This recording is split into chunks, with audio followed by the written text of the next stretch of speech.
cam4.fr, le plus grand site de webcam live réservé aux adultes. Brigitte Lahaie, Sud Radio, le Love Conseil.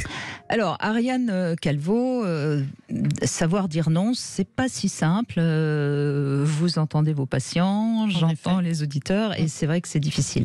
Alors, je rappelle juste que c'est vers 18 mois que le petit enfant apprend à dire non. Il s'impose en s'opposant, comme disent les psys, les pédopsychiatres. Et c'est vrai que c'est un stade essentiel pour sa construction future, parce que si on ne sait pas dire non, eh bien, on ne peut pas se faire respecter. Mais justement, est-ce qu'on sait vraiment dire non, et pourquoi on ne sait pas dire non? La plupart du temps, c'est par peur de déplaire. Par peur de décevoir. Oui, donc voilà. Alors, voilà le petit conseil comme ça, le petit love conseil que je peux vous donner. Je crois que c'est déjà important de prendre un peu de temps avant de répondre, parce que c'est vrai qu'on va dire plus souvent oui qu'on va dire non. Oui, si on ne s'écoute pas, si on ne sait pas ce qu'on veut et qu'on ne prend pas le temps d'examiner ce que on veut exactement, effectivement, on va dire oui plus facilement. Exactement. Donc prenez un peu de temps avant de répondre, et puis apprenez à refuser à demi-mot, puisque vous ne savez pas dire non. Eh bien, déjà, ne dites pas oui, et puis trouvez des formules toutes faites que vous pouvez apprendre par cœur, style je suis désolée, mais j'aurais pas le temps.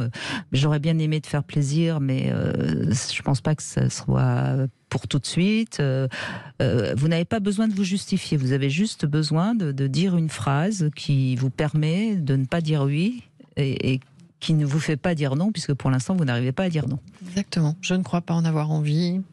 Laisse-moi le temps de réfléchir. Exactement. Ça, c'est très bien. Laisse-moi le temps de réfléchir. Comme ça, vous avez vraiment le temps de réfléchir.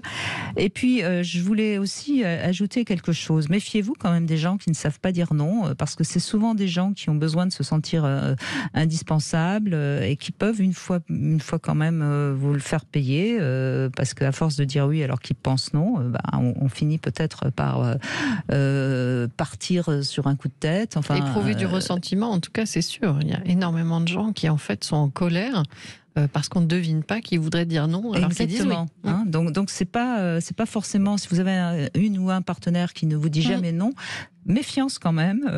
Et puis je crois que c'est important que lorsqu'on sait dire non, eh bien ça donne plus de prix à nos oui. Donc acceptez quand votre partenaire vous dit non, parce que quand il vous dira oui, eh bien ça voudra vraiment dire oui. Ça sera un vrai oui.